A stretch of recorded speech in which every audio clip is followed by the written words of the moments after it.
sponsored by Dennis J. Courtney, M.D., Director of the Courtney Medical Group, located at 3075 Washington Road in McMurray, Pennsylvania.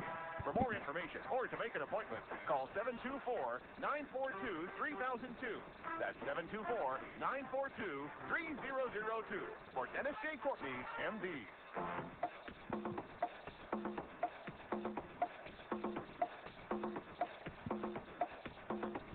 Good morning, everybody. Good morning, everybody, and welcome to AM Impact on Your Health. AM Impact on Your Health, where every day our goal is to have you learn at least one thing to help you live better and longer. AM Impact on Your Health, well, it's heard each and every Monday, Wednesday, and Friday from 8 to 9 o'clock. I'm Dr. Dennis Courtney, and I'm with you each and every Monday, Wednesday, and Friday from 8 to 9. AM Impact on Your Health, where each day you'll find current medical news, knowledgeable guests, fascinating health topics, and where we do encourage you to call in to join in.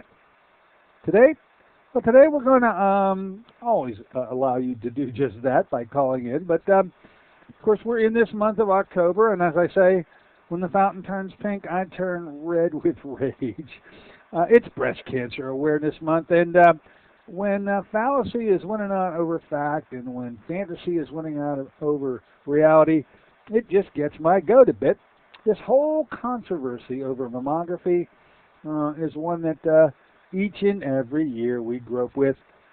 And of course last year with the offerings of the task force, the U.S. government task force, with the new recommendations which are just completely being ignored, well, it got my goat.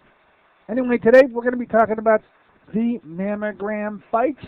In particular, a fight I'll square off Dr. Gofman versus Dr. Alvarez. You'll see what I mean by that before the show is over. Who is Dr. Gofman? Who is Dr. Alvarez? We're going to find out, I hope, throughout our hour this morning with you. If in the course of my discussion with you today you want to call in to either ask a question or make a comment, that number, as always, will be 412-825-6262. That's 412-825-6262. The mammogram fights. We're going to be talking about them today. Now, looking at our schedule for the month as it continues to ensue, more and more each and every day, of course, I'll be talking about the National Breast Cancer Awareness Month. It just happens to go hand in hand with each and every day in October. Starting on Monday, we're finally going to get the girls in here talking about thermograms. I believe the answer to the mammogram question to allow women to do exactly what I hope the theme of this month is, which is breast cancer assessment. Not mammograms, but breast cancer assessment. How best to do that? Well, we're finally going to come across with some fun fact when the Three Rivers Thermography team will be with us on the 11th. Then in that week, next week, on Wednesday and Friday, we're going to be dealing with an issue that I think is long overdue with respect to getting relief from pain without the use of drugs, doing so in a way that I find is just sometimes just miraculous. Use of a device called the Matrix machine. We've had it in our office for many years now. Very unique machine. We're going to be having Dr. Peter Beltram with us on next Wednesday. He's probably been the most influential person I know of in the entire country to get Matrix viewed within the context of its real contribution to medical science, which is to use an electronic device to deliver neural blockade and in the process achieve pain relief, sometimes lasting many, many days to even weeks. It's just amazing.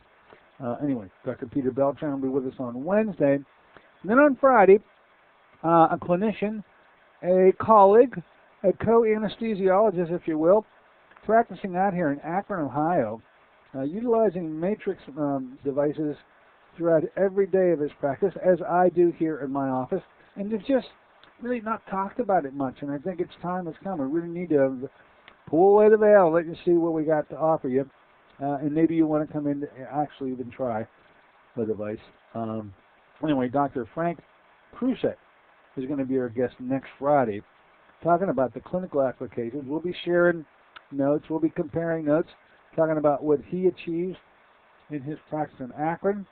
He tells me he's a anesthesiologist working in a surgery center and utilizing the needle-induced neural blockade for the surgeons, while when he walks out of that room over into the pain clinic, utilizing the use of the matrix for that. Anyway, let's see how that interplays next week, talking about matrix machinery, matrix electronics, and how it has really changed our practice and can change your life. Then the final week, not really the final week, hey, it's the third week, as it should be. Bill Henderson's coming to town. I'm going to be the featured speaker at the Freedom of Choice in Cancer Therapy group up there.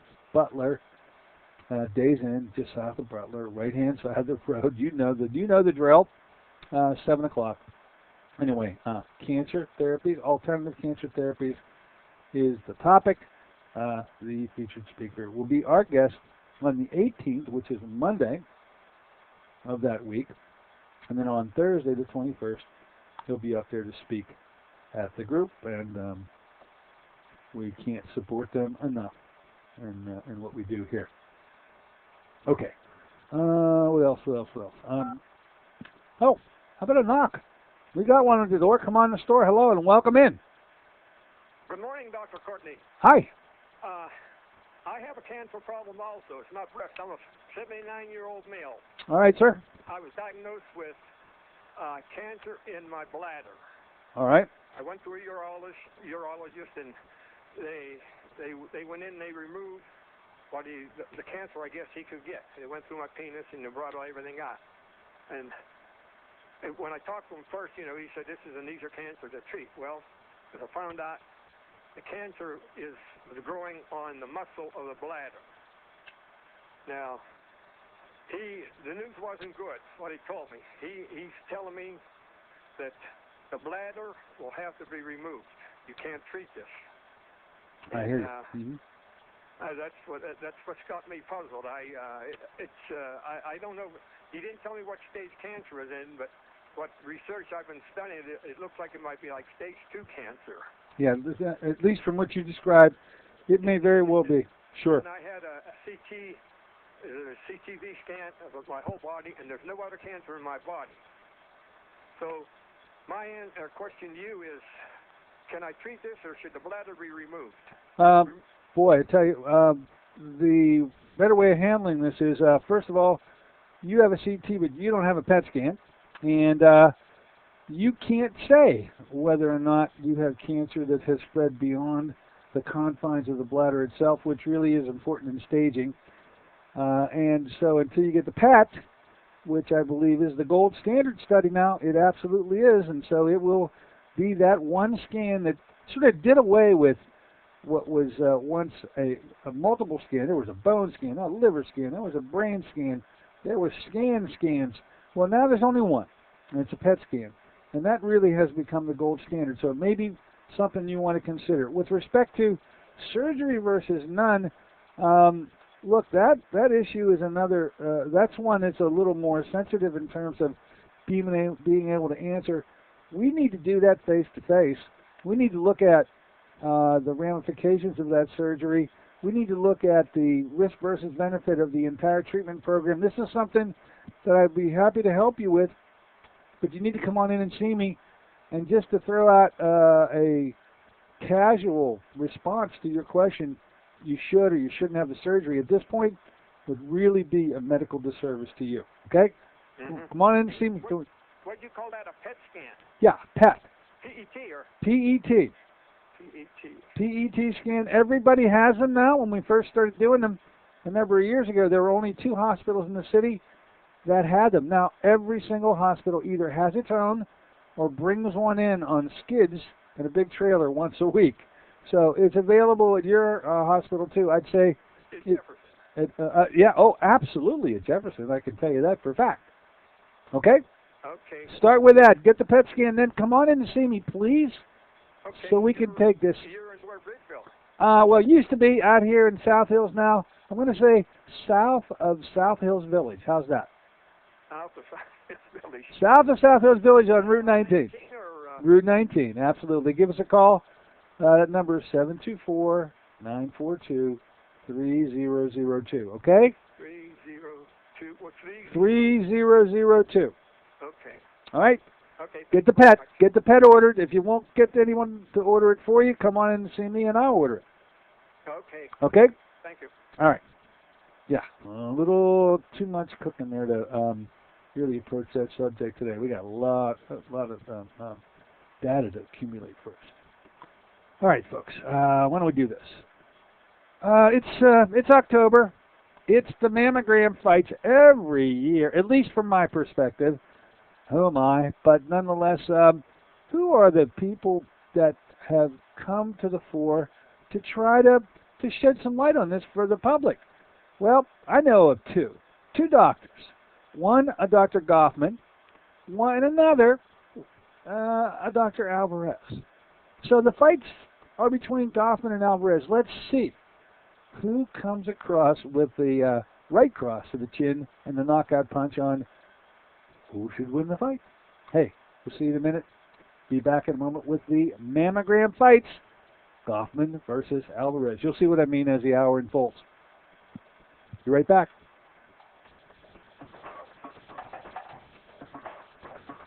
This is Dennis J. Courtney, MD. Have you become confused about how best to manage your health? It's no wonder. It seems that every time you turn on the television or radio, another expert has yet another suggestion for you to follow that seems to be reasonable enough, but no matter how dutifully you follow the instruction, it just doesn't quite produce the results that you are looking for. If this confusion sounds familiar to you, give us a call at the Center for Complementary Health, where we'll make some sense of the confusion based on a blending of traditional and alternative medicine that we've been perfecting over the last 7 years. We offer metabolic nutrition testing, immune system repair, natural hormone replacement therapy, chelation therapy, cutting-edge allergy correction, and a host of other safe and effective alternative therapies. Dennis J. Courtney, MD, is located at 3075 Washington Road in McMurray. Phone 724-942-3002.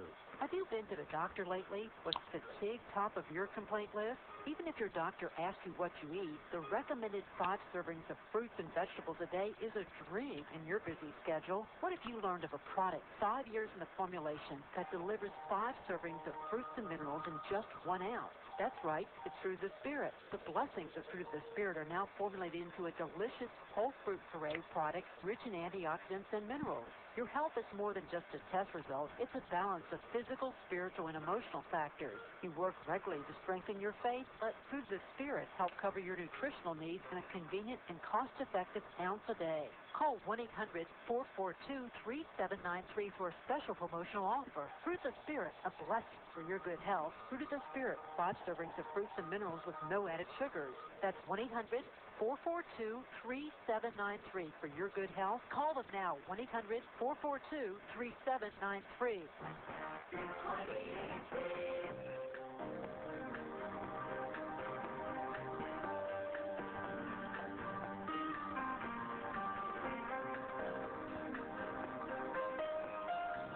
Hey, good morning, ladies and gentlemen. Welcome back once again to AIM Impact on Your Health. Heard here on KHP 620 each and every Monday, Wednesday, and Friday from 8 to 9 o'clock. I'm Dr. Dennis Courtney with you today on a Wednesday version of the show. And today, covering in keeping with the theme of this month of October, Breast Cancer Awareness Month has turned into be a media blitz. As I mentioned on Monday, who could have come to a Monday version of the show and watch the NFL completely throw its entire self behind breast cancer awareness, pink everywhere. It really was a sight to see, and an important and positive sight to see, because in terms of breast cancer assessments, which has been the new mantra, I agree with that 100%. The breast cancer assessment issue should be highlighted. But hidden behind, in a very stealthily hidden way, behind this assessment, is looming the only assessment out there that the conventional medical community has in store for ladies, and that's mammogram. The mammogram, well, it needs to be brought to the forefront in a scientific way. I intend to do it today. We do have a knock on the door. Come on this door. Let's see what's on your mind. Hello. Good morning, doctor. How are you? I'm great. What's on your mind today? Yes, just the other night somebody asked me what is a PET scan, and I didn't know what it was. I never heard of it, and I just heard you talk about it. Could you just PET, positron emission tomography. Now that doesn't mean much to you, but let's just say a PET scan is a study done whereby a injection of radioactively labeled glucose. Excuse me here. Here we go now. An injection of radioactively labeled glucose is injected intravenously, and as it passes through the body, through the venous system, and the entire circulatory system, wherever there happens to be a tumor, and I'm talking about a malignant tumor, malignant tissue is a pig for glucose, is a pig for sugar. It will consume that sugar as it comes on by, and when it does consume it, meaning that cancer, it will then paint itself. It will label itself, and it will show up as a radiolucent blurb on an X-ray film. Okay, so by giving one injection of a radioactively labeled substance, you can scan the entire body, nose to ankles. Okay, pretty much that's the zone here. Anywhere between the nose and the ankles, it'll light up like a Christmas tree if there's any cancer there at all. It's the one study that took away the need for all those other scans, as I said, bone scans and liver scans and brain scans and all those other scans no longer need to be accomplished because we have the one scan that does it all. Oh, okay. Okay? Thank you so much, doctor. You're welcome. Okay. Now, back to this issue of mammograms. The mammogram fight, it's turned into, since last year, since the task force came out with those new recommendations on November 17th in an article published in the Annals of Internal Medicine, where they essentially said no more they could no longer ignore the science, which was my big rub with all the previous breast cancer awareness months, where I saw the science, I was looking at the science, and it was being completely ignored. Finally, last year, the task force comes out with its new recommendations because it could no longer avoid the science. It couldn't ignore it anymore and said, as far as mammograms go, ages 40 to 49, you don't need to do them anymore. And between age 50 and older, you don't have to do them annually. You can do them every other year. And the reason that they had to come to that conclusion is that the risk versus benefit just wasn't there. They were not saving lives. As it turned out, whether you got the mammogram or didn't, the task force had to finally conclude it didn't matter. Yet a furor developed with respect to the emotional response. I guess understood that then, and it still continues today. So much so that Dr. Manny Alvarez, a week and a half ago, just before we had October 1st come around, a huge study. Dr. Manny enraged me that morning. Dr. Manny Alvarez is an OBGYN doctor who's like this expert doctor on Fox. And it was a huge study. It was 50,000 plus. I swear it was a large study that was done in the Netherlands. He announced the study. Essentially, the study was saying what the task force had said, that mammograms aren't cracked up of what they're supposed to be. They're not really saving lives. But Manny, after he says, well, yes, there was this study. Yes, it was a huge study. And yes, the results show this. But then Dr. Manny says, but I disagree. And so I'm thinking to myself, who's Dr. Manny to disagree? Who is he? Well, this led me to go back in the archives, and who do I dig out? than none other than Dr. John Gofman. Now, Dr. Gofman published a paper. I'm holding it in my hand. Comes from May 2002. Here is the title of the paper published by Dr. Gofman, who has been on our show. I think we had him on our show 3 different times. Here's the title of the paper: Making Personal Decisions About X-ray Screening Tests, such as mammography and CT of the lung, colon, heart, or the entire body. Now, Dr. Gofman, I thought, would be the appropriate person to cite in terms of someone who took his entire life and devoted it to this issue of radiation exposure. So I just thought I'd tell you a little bit about Dr. Gofman, because I can't tell you much about Dr. Manny. He's a TV hack. Let me get started that direction again. Turns out, here's some of the bio on Dr.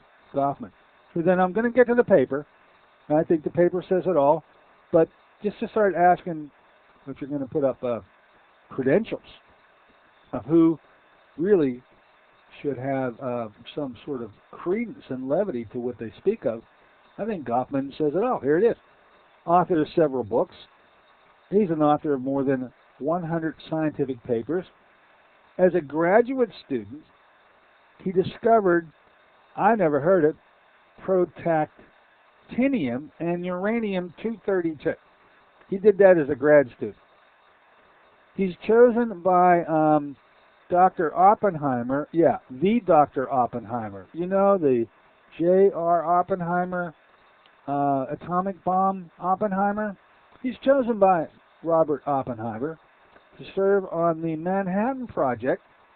And while serving there, what did he do? Took 1 ton of uranyl acetate, and he was able to synthesize it down to 1/2 of a cc, which really was the equivalent of 1.2 milligrams of plutonium.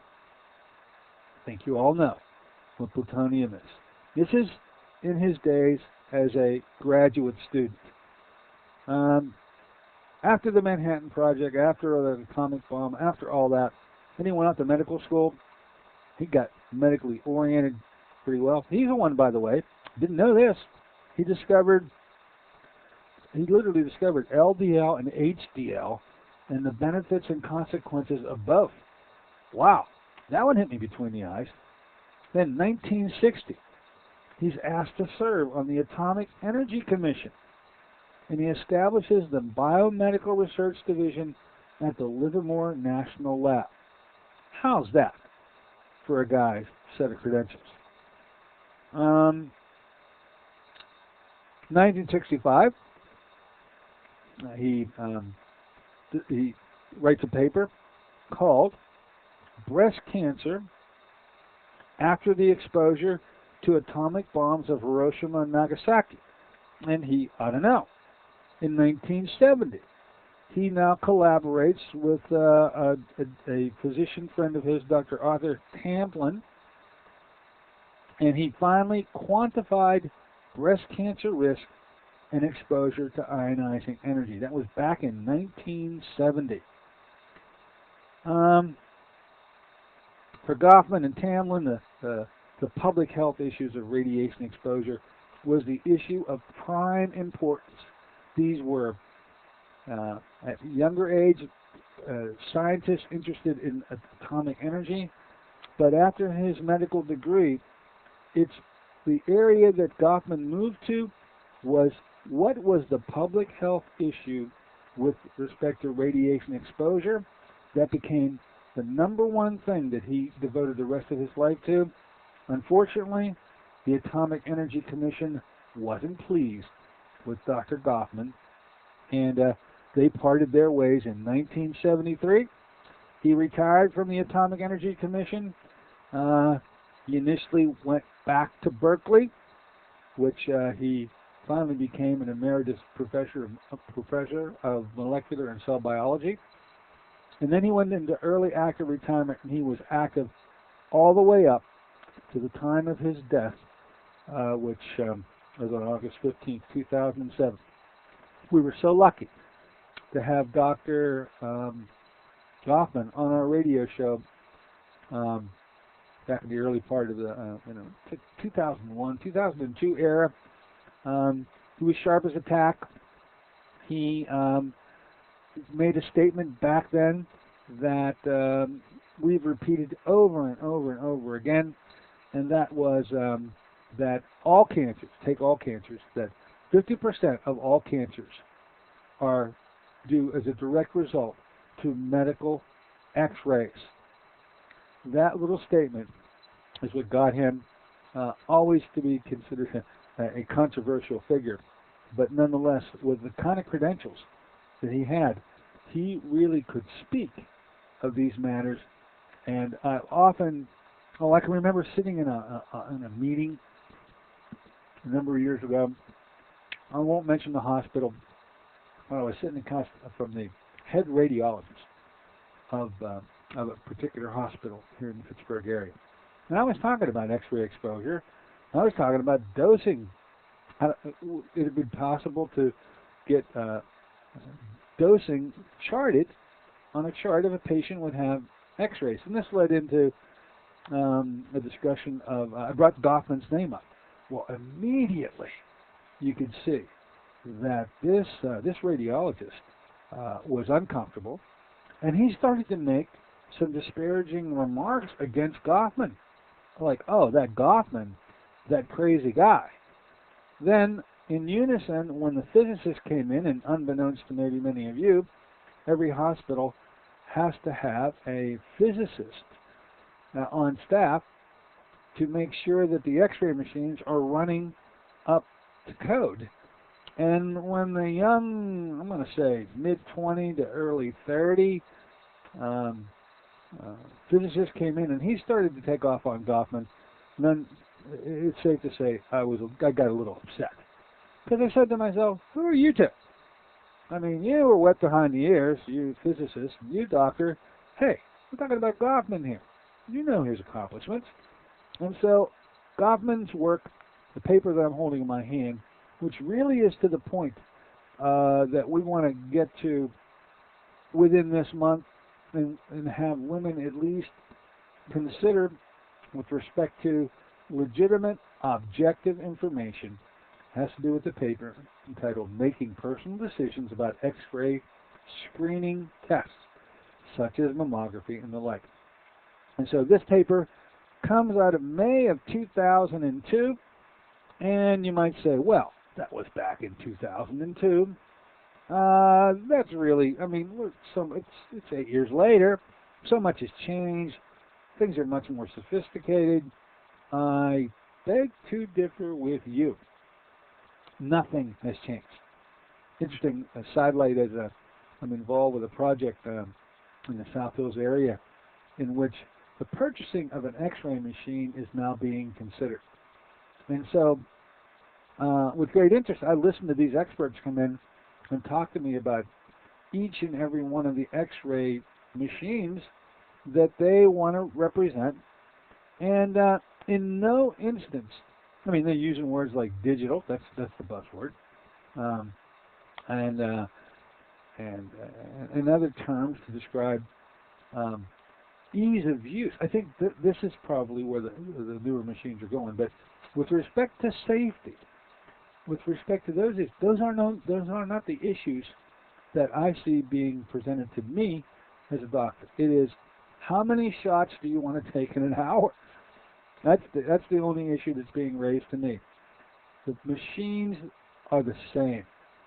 In fact, and I mean it, you have to consider that this is a little bit of an erroneous statement. They haven't changed much from Madame Curie's days. It's still the exposure of ionizing energy to the human body and allowing it to be translucently displayed on a X-ray piece of paper. So, I've got this issue of May of 2002 paper is just as valid now as it was then. And what I intend to do, I'm going to take a short break. What I intend to do is come back and talk about what were the recommendations or what were the conclusions that he made about, talking about Dr. Gofman, back in 2002, based on science with respect to mammograms. He directly deals with mammograms. Wouldn't it be interesting to know how he felt about it? Be back in a moment with that information. See you then.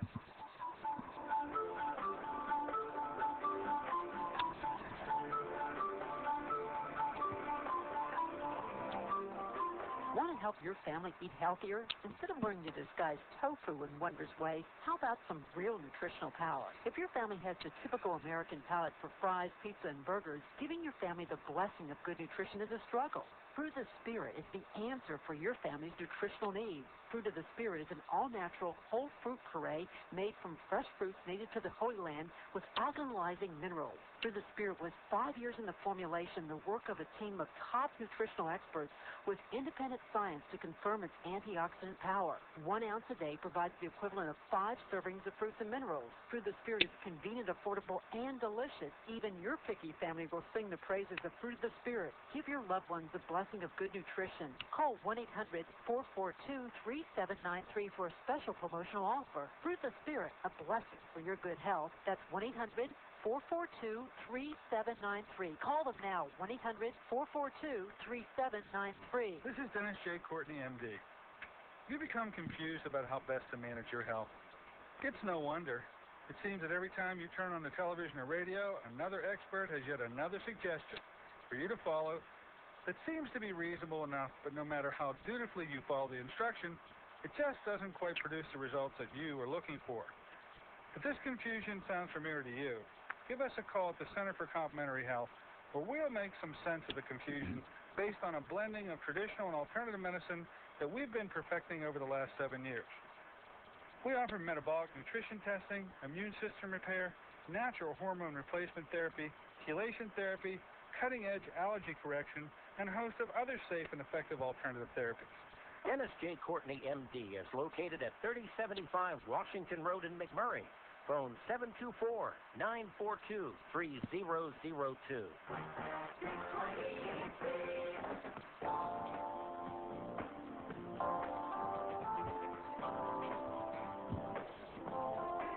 Hey, good morning, everybody. Welcome back once again to AM Impact on Your Health.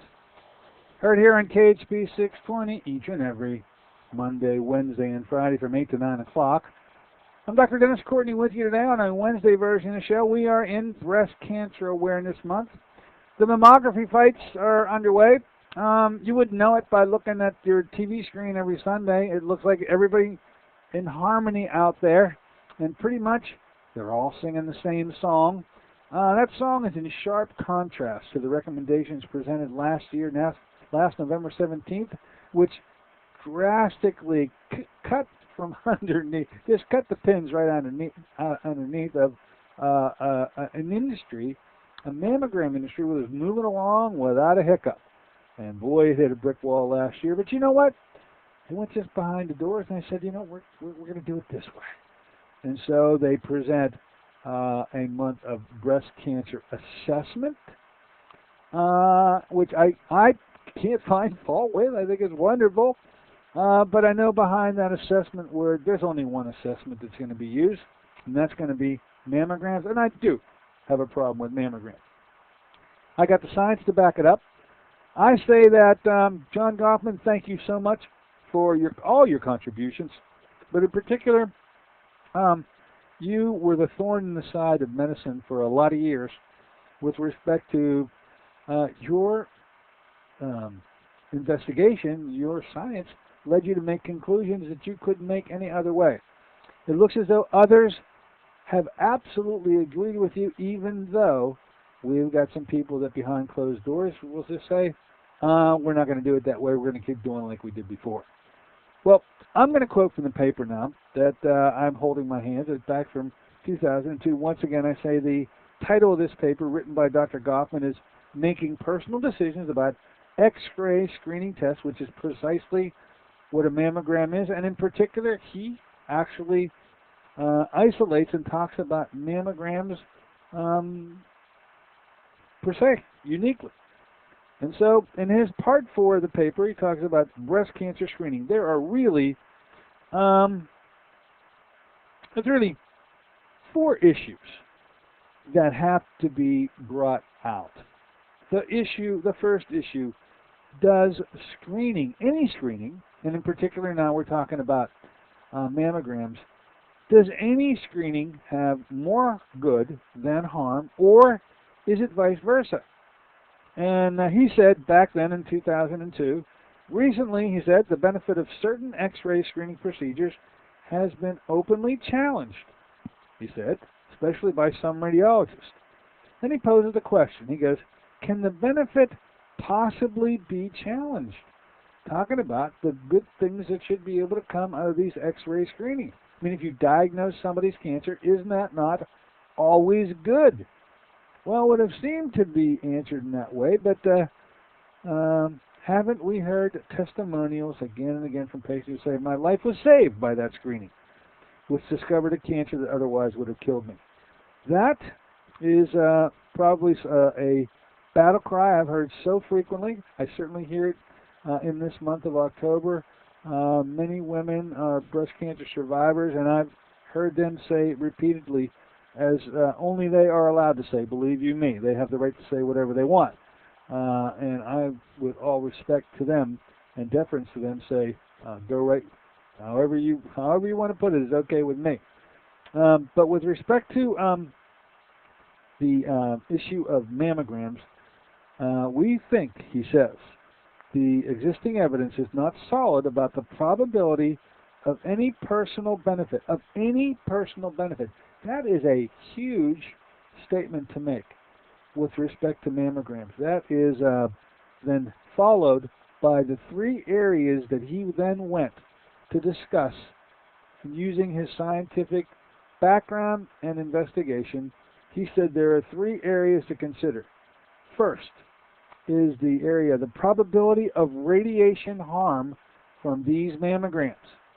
Number 2, the probability of false positives.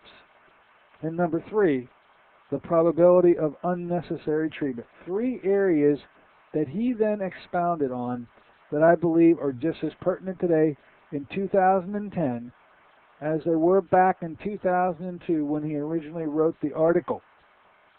So, with respect to the probability of radiation harm, I don't believe it's even considered. I don't believe anybody discusses the potential of harm to come to women who get mammograms because of the X-ray exposure they are receiving. I'm going to introduce a term to you, a term that was, hey, when I saw it, I went, I never saw that term before. Well, let's talk about the term, a term that Gofman certainly used, and he called, he uses a phrase that he called fatal mammogram-induced breast cancers.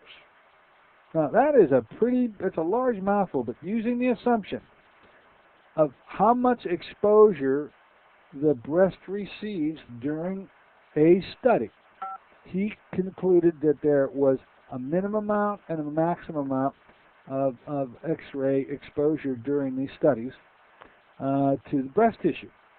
And he goes, we estimate that the likelihood of a fatal mammogram-induced breast cancer is roughly, when you're exposed to the lowest dose possible, the chance is roughly 1 in 500 that a fatal breast cancer is going to be induced by that study. Now, I'm going to have the statement made with respect to if you get the upper limits of a permissible dose in a moment, but I do hear a knock on the door. Come on, the store. Hello and welcome aboard. What's on your mind? Hello. Good morning, Dr. Courtney. Hi. Good morning. I wanted to know if you know if there is such a thing as a holistic gynecologist. There actually have been a few who are oriented that way. And the one gal down in the south of Pittsburgh, the Monongahela area, what is her name? Brown. The last name is Dr. Brown. Okay? Okay. That would be the closest, because she comes to mind immediately as sticking out like a sore thumb, because she is so uniquely, we've spoken many times, I've talked to her, and I can see this woman is a cut above everybody else, and I have not had conversations with others that have struck me in that way. So Dr. Brown. Her name? I think it's Teresa. Okay. Okay? Because Amy's son used to do mine, and, I can't, Hey, how's this mammogram stuff sitting with you? frustrating, I guess. Frustrating. You should do, do you do mammograms? No, I have not done one yet, and hopefully I won't. Yeah. But I do want to do the thermogram. Yeah, get that thermogram. I think the use of the thermogram just is so far superior to getting you the peace of mind of knowing everything's okay without suffering any risks. And we're talking about those risks today. I think it's a very good question you ask. Teresa Brown, I'm pretty sure that's your first name. I'm sure about the last name. I'm absolutely. Someone told me I called a local GNC in different areas just to get their recommendation. And someone mentioned a Dr. Jara Mallow off of McKnight. I'm not familiar with the gentleman. Okay. I'm not familiar. I can't seem to locate her. So okay. Yeah. You'll be able to find her. Okay. Bye-bye. Good luck. Okay. Very good question. It's the only one I know of in the area. I think should be wonderful. Anyway, with respect now to during a mammogram and talking about the probability of harm, I believe this issue of getting harmed by a mammogram is never discussed by doctors with their patients. And this was a big issue with Gofman, for being in the Atomic Energy Commission, the whole Manhattan Project thing. And after medical school, it looks like he went right off into the harm to the public from ionizing energy exposure.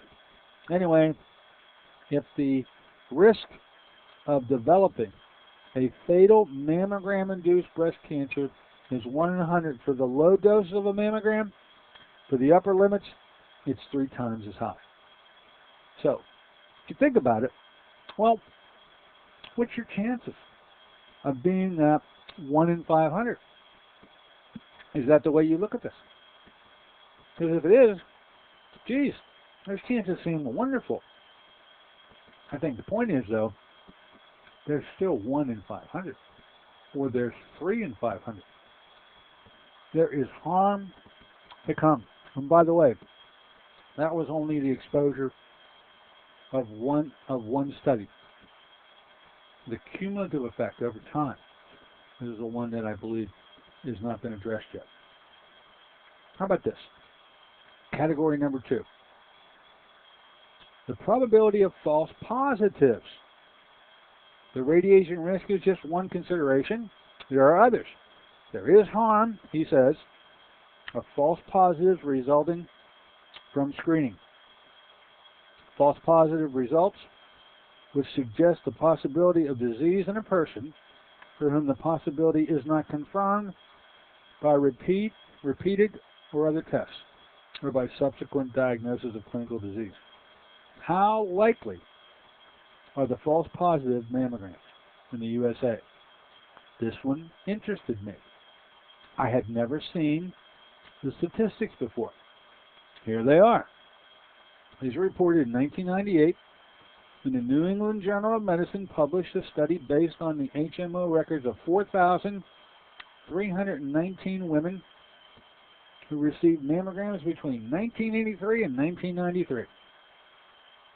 The resulting estimates are, for women having mammographies at age 50 or older, the cumulative risk of false positives after 5 screening mammographies is 24%. Hey, that's pretty doggone high. And after 10 exams, it goes up to 47%. Wow. For younger women, the study went on to say, and they're talking about ages, those women ages 40 to 49, that very category that they now say shouldn't the new recommendations, the task force recommendations say you really don't need any mammograms at all. For those women in that age category, the risks are respectively, if they had received 5 studies, 30%, and if they had received 10, all the way up to 56% false positives, showing a finding which then leads your way into the kabuki dance. Remember, the kabuki dance consists of you have a lump, you have a lesion that'll have to get biopsied, there'll need to be a lumpectomy. If the frozen section or the pathological slides from that reveal that this is a cancer, that then will lead to post-lumpectomy chemotherapy and the like. But we're talking about false positives, that after all that, the kabuki dance stops. Thank God it stops. But boy, how far did it have to go before the kabuki dance stopped, because there was no lesion, there was no malignancy at all. The findings that I just mentioned, they say, were supported by a separate study published in the Journal of National Cancer Institute in 2000. The study looked additionally at how the false positive rate varied with the number of breast cancer risk factors in women. Yada, yada, yada, it goes on and on and on. So, in category 1, is there harm?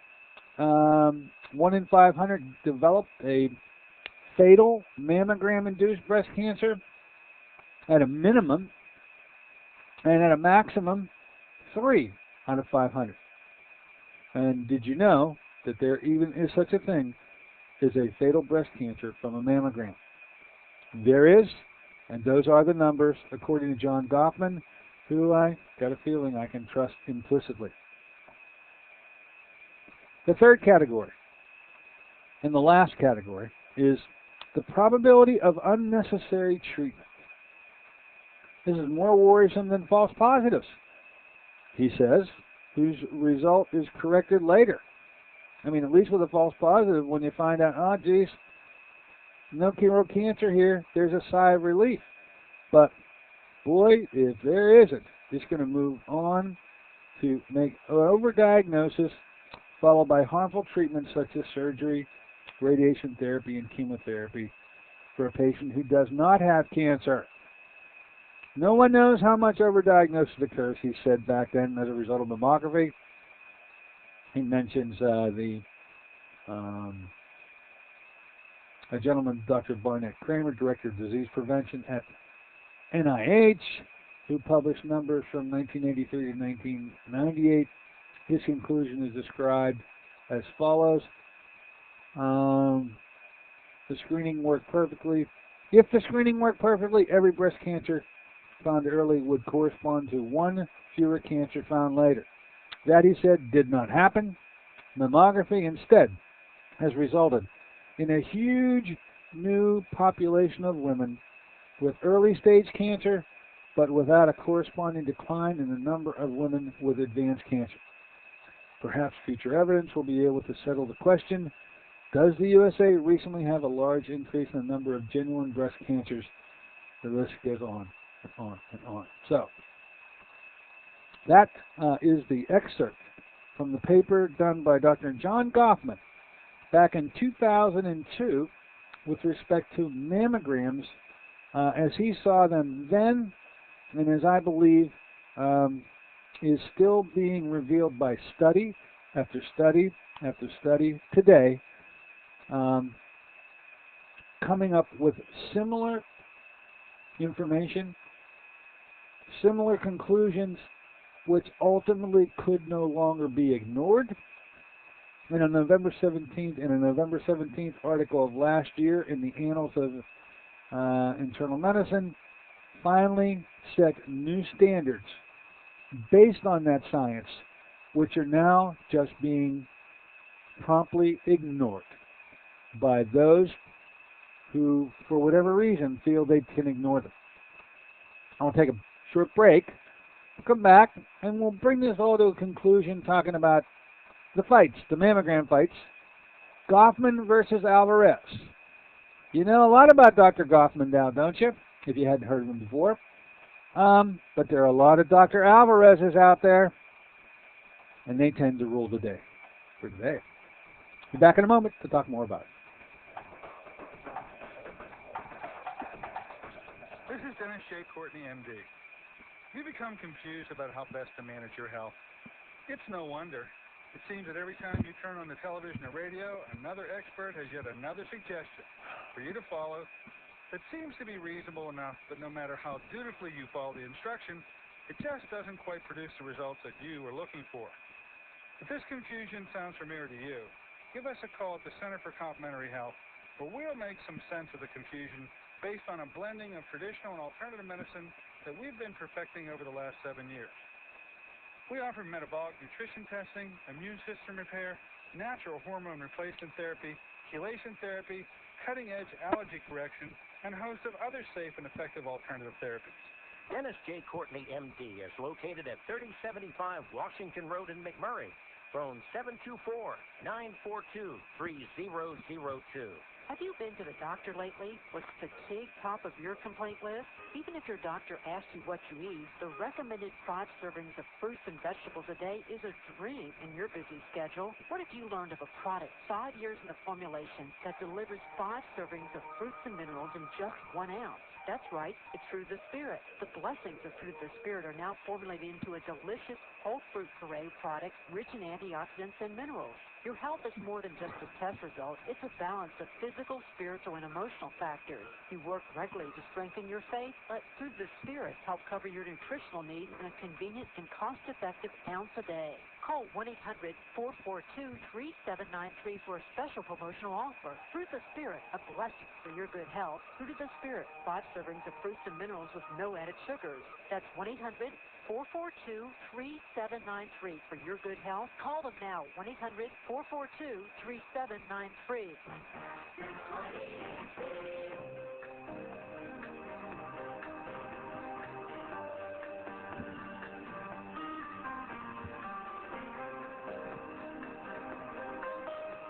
Hey, good morning, ladies and gentlemen. Welcome back once again to AIM Impact on Your Health. Here on a Wednesday version of the show, we're into the Breast Cancer Awareness Month. The mammography fights are underway. And, hey, what kind of fights are going on in your own mind? Is there a fight at all? If there is, geez, that's good. I feel good about causing enough of controversy to let you examine this issue rather than willy-nilly being moved up to, well, a theoretical gallows, so to speak, because I believe there is risk here that should be avoided. Anyway, how you may feel about it is certainly important to me, too. Give us a call at 412-825-6262. That's 412-825-6262. Anything on your mind is okay with me. We do have a knock on the door. Come on the store. Hello and welcome aboard. Morning, Dr. Courtney. Hi. Always a very provocative program. Oh, yeah, you know it. But I know you're dealing with a very hard nut to crack, because I've even made some phone calls to some of these nonprofit organizations trying to find out how they disseminate some of their the money that they collect from the good citizens, the well-meaning citizens of this country. Yeah. And I may showcase for a moment the Susan B. Komen. That's right. Big into this breast cancer issue. Yeah, absolutely. Sure. You might find this rather interesting, and then my call. Just call them up. And one of the local representatives answered the phone, a female, and I simply gave the spiel, sort of a truncated presentation of what you promulgated on the show today. And she said that, and I said, when was the last mammogram that you had? And this lady was in her 50s. And she said that she avoids them. She avoids them. God bless her. I love her. Among women out there, they sort of know, but they're behind an 8-ball. They want to do the prevention, but something in their gut or something tells them they're very reluctant, and so they're stepping up these so-called preventative programs by encouraging women to take these mammograms. But women sort of have an intuitive,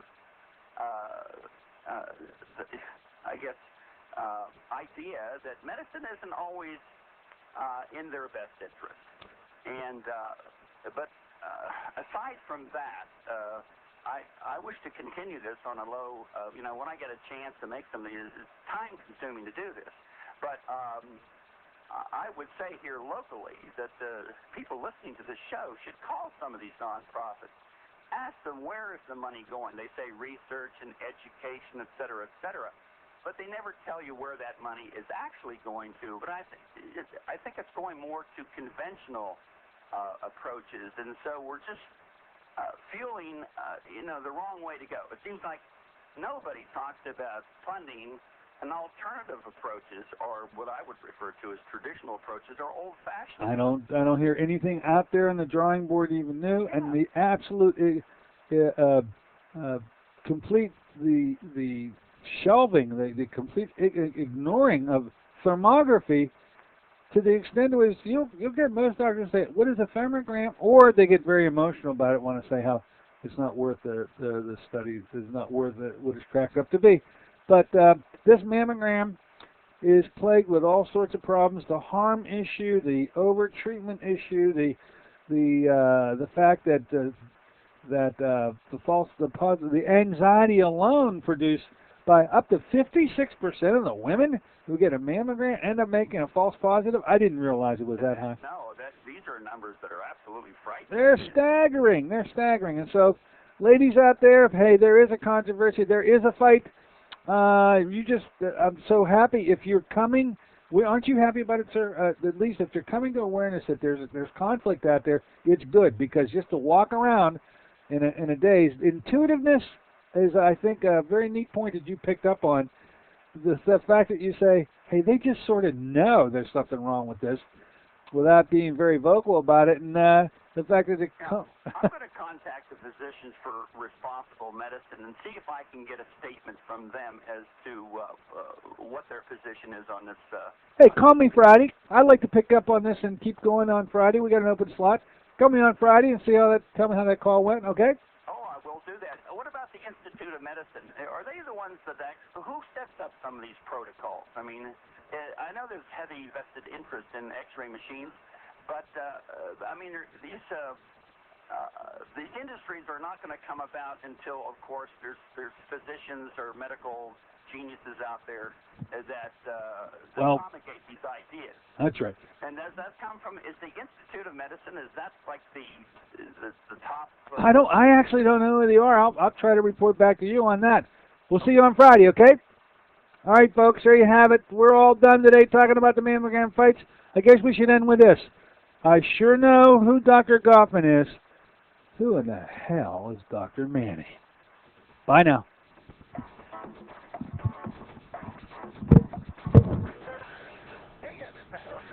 Sponsored by Dennis J. Courtney, MD, Director of the Courtney Medical Group, located at 3075 Washington Road in McMurray.